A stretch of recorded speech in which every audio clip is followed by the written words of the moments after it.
ಕೆಲಸ ಮಾಡಿದ್ರು. ಆಯುಷ್ಯ ಬಹಳ ಅಲ್ಪಿತ್ತು. ಒಬ್ಬ ಸಮರ್ಥ ನಾಯಕರನ್ನು ಕಳೆದುಕೊಂಡಿವಿ.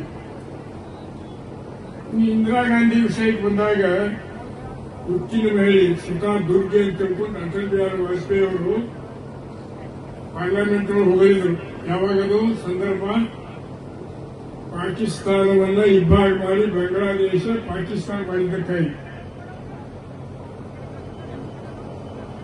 ಇವತ್ತು ಪುಲ್ವಾಮಾದ ಒಂದು ಅಟ್ಯಾಕ್ ಮಾಡಿದ್ದಕ್ಕೆ ಏನ್ ಜಗತ್ತಿನೊಳಗ ದೇಶದೊಳಗ ಯಾರು ಮಾಡಿಲ್ಲ ಅನ್ನೋ ರೀತಿಯೊಳಗೆ ಅದರ ಲಾಭ ತಗೊಂಡು ಚುನಾವಣೆ ಒಳಗೆ ಸೈನಿಕರನ್ನ ಚುನಾವಣೆ ಬಳಕೆ ಮಾಡಿಕೊಂಡು ಚುನಾವಣೆ ಗೆದ್ದರು.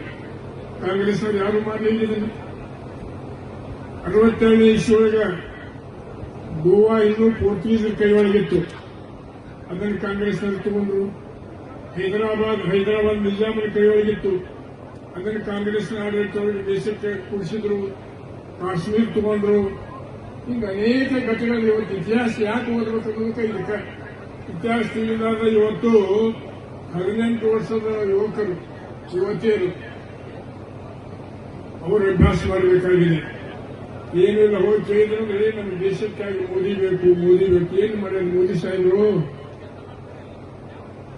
56 ಲಕ್ಷ ಕೋಟಿ ಸಾಲ ಸ್ವಾತಂತ್ರ್ಯ ಸಿಕ್ಕ ಬಳಿಕ ಮೋದಿ ಅವರು ಬರುವವರೆಗೂ ನಮ್ಮ ದೇಶದ ಸಾಲ 56 ಲಕ್ಷ ಕೋಟಿ ಇತ್ತು. ಇವತ್ತು ಎಷ್ಟಾಗಿದೆ? 186 ಲಕ್ಷ ಕೋಟಿ ಆಗಿದೆ. ಆರ್ಥಿಕ ಸ್ಥಿತಿ ಎಷ್ಟಾಯ್ತು ನೋಡಿ, ಲೆಕ್ಕ ಹಾಕಿದ್ರೆ ಯಾರು ಅಭ್ಯಾಸ ಮಾಡಂಗಿಲ್ಲ. ಅದಕ್ಕೆ ಇತಿಹಾಸ ತಿಳ್ಕೋಬೇಕು ನೋಡಿ.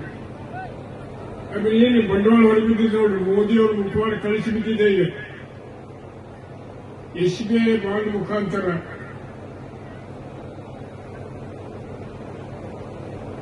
ಕೂಡ್ರೆ ಮಾಡಿ ಪ್ರೆಸ್ ಮಾಡಿ ಕಟ್ಕೊಡ್ರಿ.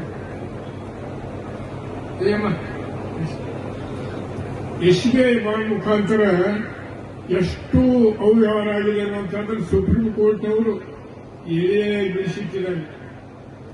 ಅದನ್ನ ಇವತ್ತು ಮೋದಿ ಸರ್ಕಾರ ಕಳಿಸಿದಪ್ಪ ಅಂದ್ರೆ ವಿರೋಧಿ ಪಕ್ಷದ ನಾಯಕರನ್ನ, ಪ್ರಭಾವಿ ನಾಯಕರನ್ನ, ಇಡಿನೋ ಸಿಬಿಐನೋ ಐಟಿನೋ ಅವ್ರ ಮೇಲೆ ಚೂ ಬಿಟ್ಟು ಅವ್ರ ಪಕ್ಷಕ್ಕೆ ಸೇರಿಕೊಂಡ್ರು.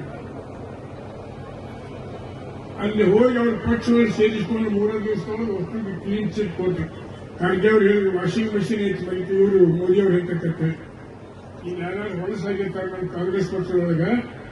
ಅಲ್ಲಿ ಹೋಗಿ ಅವ್ರು ವಾಷಿಂಗ್ ಮಷಿನ್ ಹಾಕಿರ್ಬೇಕು, ಎಲ್ಲ ಕ್ಲೀನ್ ಅವ್ರ ಅಂಗಡಿ. ಇಂಥ ಒಂದು ದುರಾಡಳಿತ ದೇಶವನ್ನು ನೋಡ್ಲಿಕ್ಕೆ ನಾವು